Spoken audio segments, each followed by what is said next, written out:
አሁንም ለነሱ እኮ ተጎድተዋል። እሺ ቆይ የት ሄደ ቢለኝ የት እለዋለሁ? ስለሱ ማስበበት ጊዜ የለኝም። የፈለግሽው ማለት ትችላለሽ። ማርኮ ሰውን ሞኝ ትላለህ እንጂ። እዝራ አብርሃምን አሳሰረው። አብርሃም ምንም በማያውቀው ወይም ደግሞ በእህቴ በአንተ ምክንያት ነው እንዲህ በሽተኛ ሆነችው በማለት ወደ እስር ቤት እንዲገባም አደረገው። እዝራ ምንም ሊረዳው አልቻለም ነበር። አብርሃምን በድንጋጤ እባክህን ቆይ፣ እኛ ለራሳችን በጣም ብዙ ችግር ሳሳልፍ ነው እየኖርኩት። ልጄ ታግታ ብዙ ነገር ሳደርግን የቆየሁት ደግሞ ምንድነው የምትናገረኝ በማለት አብርሃም ትጠይቀው። እዝራ ግን እህቴ በአንተ ምክንያት ነው እንደዚህ እየሆነች አለችው። አንተ የሚያምር ቤት ተቀምጠ ግን ይኸው የማይረባ ቤት ውስጥ ተቀምጣ ብቻዋን እዚህ ትሰቃያለች። ቆይ ግን ለምንድን ነው ብሎም ይለዋል። አብርሃምም እሷ ወይም ደግሞ ማርዳ በመኖሯ ደስተኛ ቢሆንም ግን ደግሞ እዝራ የተናገረው በጣም ነበረ ያበሳጨው።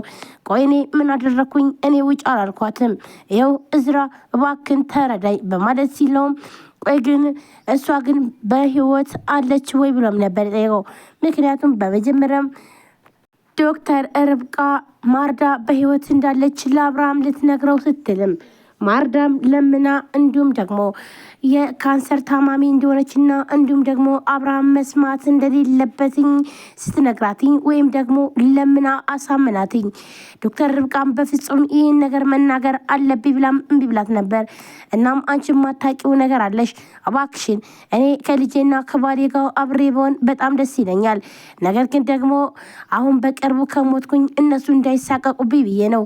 ልጄም ስትሳቀቅ ማየት ወይም ደግሞ አብርሃምም የኔን መከራ በጣም ሲያዝግ ማየት አልፈልግም። አንድ ጊዜ ተጎድተዋል። ስለዚህ አሁን ልኖር አልኖር ስለማያውቁ ነው ብላም ለምናለች።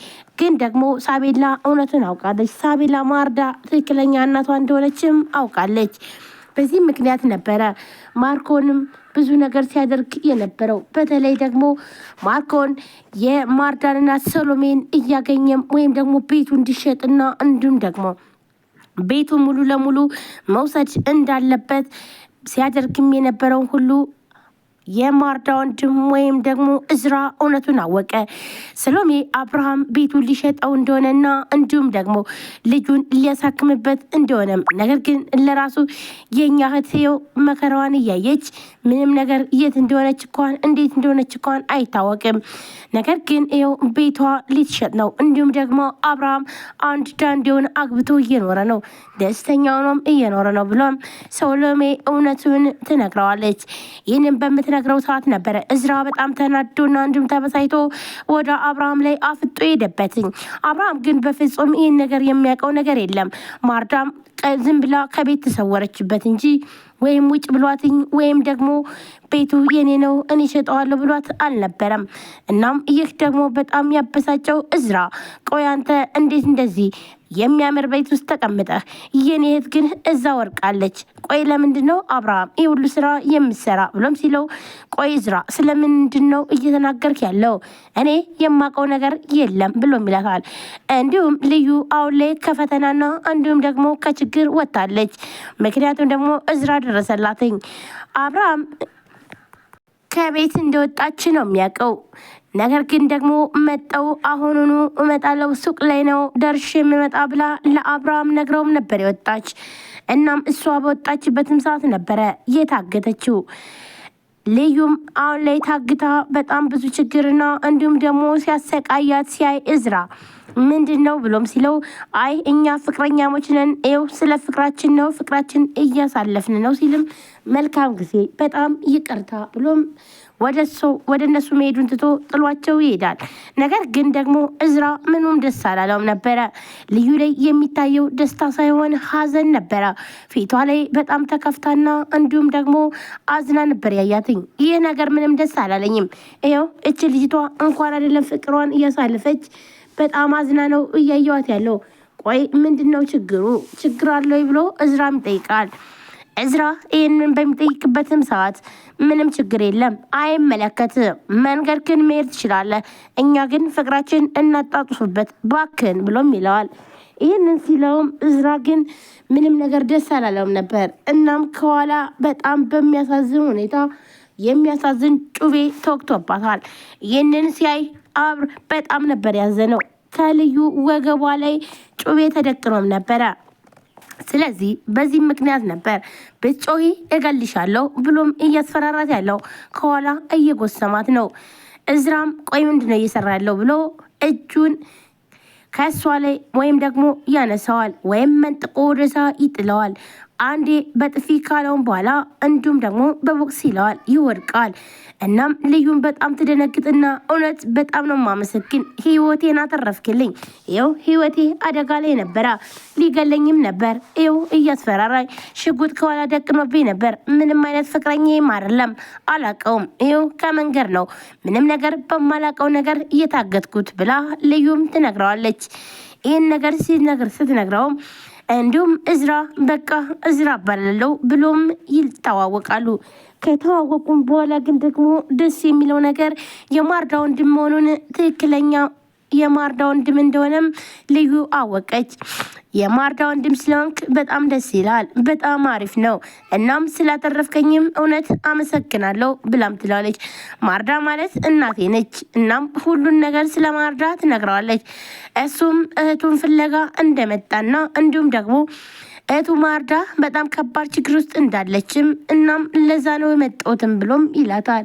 ይህንን በሚላት ሰዓት ነበረ ልዩ አብረን እንሂድ ብላም ይዘው ሄደው ከማርዳ ቤት ከሄደን በኋላ ማርዳን ህይወቷን አየ። የማርዳ ቤት በጣም የሚያስጠላና እንዲሁም ደግሞ ምንም ደስ የማይል ነበረ።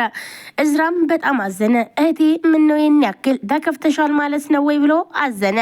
አብርሃም የሚያምርና እንዲሁም ደግሞ የተንቀላጠጠ ቤት ውስጥ እንደሚኖር ጠንቅቆ ያውቃል። አብርሃምም አሁን ላይ በትዳር ላይ እንደሚኖርና እንዲሁም ደግሞ ልጁን በስርዓት እያሳደገ መሆኑንም ያውቃል። ስለዚህ ይህ ቤት ደግሞ የኔ የእህቴ ወይም ደግሞ የማርዳ ቤት ነው።